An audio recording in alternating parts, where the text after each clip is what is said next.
Jimmy Boyd here for the BetFirms.com 2012 New York Yankees predictions and season preview. New York Yankees returned to the top of the AL East after a one-year absence with a 97-65 record in 2011. However, the Yankees were unable to turn that into another World Series run as the Detroit Tigers eliminated them in the first round of the postseason. New York went out and traded away one of their top prospects in catcher Jesus Montero for the rights to 23-year-old starter Michael Pineda, and also went out and signed veteran starter Hiroki Kuroda to bolster their starting rotation. With an offense that features plenty of stars, the Bronx Bombers are primed for another World Series run in 2012. Let's take a look at the Yankees' projected starting lineup, starting rotation, and closer situation. Catcher is Russell Martin. Martin was a pleasant surprise in his first season with the Yankees. While his .237 batting average was the lowest of his career, he was effective offensively with 18 home runs and 65 RBI in just 125 games. With Montero out of the picture, expect to see Martin behind the plate for most of 2012.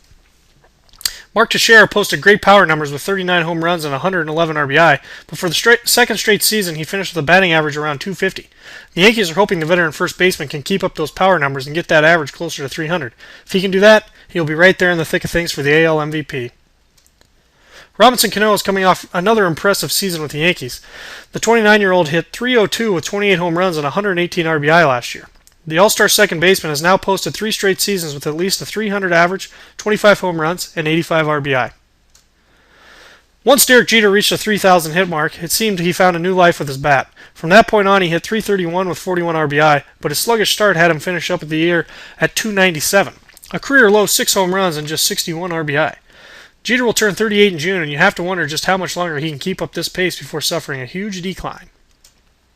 Alex Rodriguez turns 37 in July and is coming off an injury-plagued 2011 season that limited him to just 99 games. As a result, he hit just 16 home runs and drove in just 62 RBI, snapping a streak of 13 straight years with at least 30 homers and 100 RBI. When healthy, he's one of the better hitters in the game, and the Yankees are hoping he can bounce back with a big season in 2012. Brett Gardner is one of the few Yankees who don't thrive on hitting the long ball. The 28-year-old is known more for his outstanding defense and his ability to create runs with his speed on the base pads. Last year, Gardner hit just .259, but scored 87 runs and tied for the AL lead with 49 stolen bases. Curtis Granderson exploded for 41 home runs and 119 RBI in his second season with the Yankees. His previous highs in those two categories were 30 and 74, which just goes to show you how big of a step he took in 2011.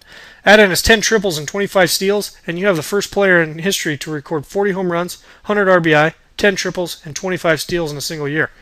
He turns just 31 in a couple weeks, so there is reason to believe he can put up similar numbers this season. Right field's Nick Swisher, who put together another solid season with New York, hitting .260 with 23 home runs and 85 RBI. Once again, though, he struggled to produce in the postseason. In 3 years with the Yankees, he has a .160 average in the playoffs. Yankees went out and added Raul Ibanez this offseason to give them a dependable bat at DH. While the veteran will turn 40 in June, he could see a jump in his numbers playing in Yankee Stadium. He hit just .245 in 145 games with the Phillies last year, but still managed to smash 20 home runs and drive in 84 runs. CC Sabathia continues to be one of the best pitchers in the game. He went 19-8 with a 3.00 ERA and 1.23 WHIP in 33 starts last year, giving him an astonishing 64-24 record in 3 seasons with the Yankees. Sabathia is still in the prime of his career at just 31, leaving reason to believe he could be in line for his second Cy Young Award this season. Hiroki Kuroda went 41-46 in 4 seasons with the Dodgers, but his 3.45 ERA and 1.21 WHIP during that stretch indicated he was a lot better than his record.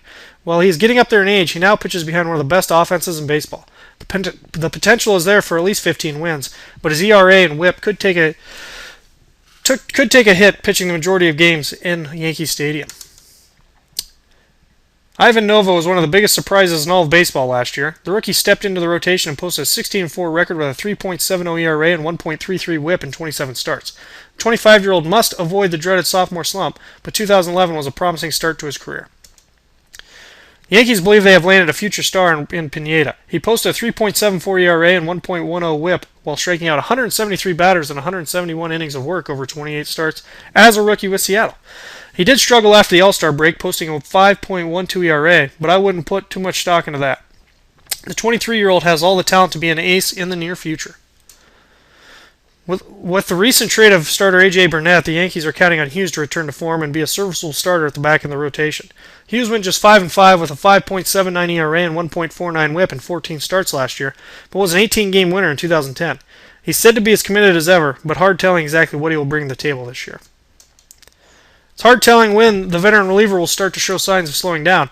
Mariano Rivera is now 42 years old, but he was as good as ever in 2011, converting 44 of 49 saves while posting a 1.91 ERA and .90 WHIP in 64 appearances. He enters into the final years of his contract and could very well be pitching his last season as a member of the Yankees.